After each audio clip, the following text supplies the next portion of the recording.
It's a wrap for Chinese President Xi Jinping, who concluded a two-day visit to North Korea this afternoon. Chinese state media said that this morning, before he left, President Xi visited the Sino-Korean Friendship Tower with North Korean leader Kim Jong-un. After paying tribute to fallen Chinese soldiers, Mr. Xi again hailed the long-standing friendship between Beijing and Pyongyang. Lim Yun-suk looks at what came out of this summit.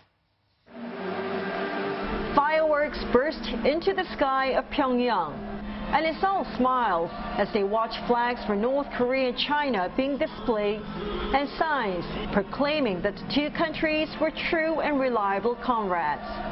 And that's why President Xi is in Pyongyang, analysts say, to boost that bilateral alliance, which had a rocky few years since President Xi first came to power in 2012 as China backed UN sanctions against Pyongyang for carrying out nuclear tests. This is not about denuclearization. It's also not about Donald Trump. This is really about the bilateral relationship between China and North Korea and maintaining a certain equilibrium. There's a lot of underlying tension there, and so it's important from a Chinese perspective, I think, to not completely lose North Korea. Analysts say it's likely the same for Kim Jong-un. He wants to keep his most important ally, China, on his side as he engages in negotiations with the United States and South Korea.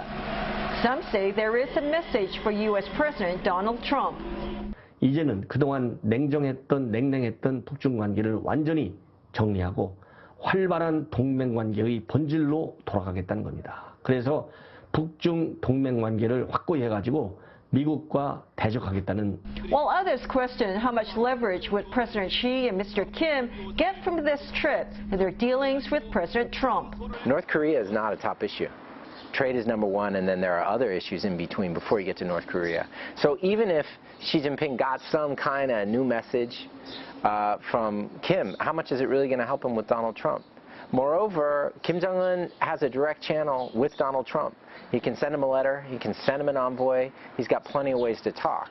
And so Kim Jong-un doesn't need Xi Jinping as an intermediary.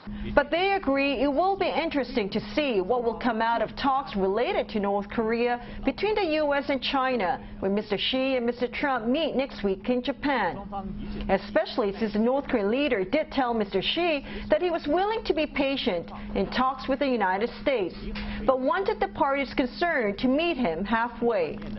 For now, it doesn't seem to matter much to these two leaders as they seem to have achieved what they wanted out of this meeting. Meanwhile, South Korea will be eager to hear the details of this trip when South Korean President Moon Jae-in meets the Chinese leader in Japan next week, ahead of Mr. Trump's visit to South Korea. Lim Yun-suk, CNA, Seoul.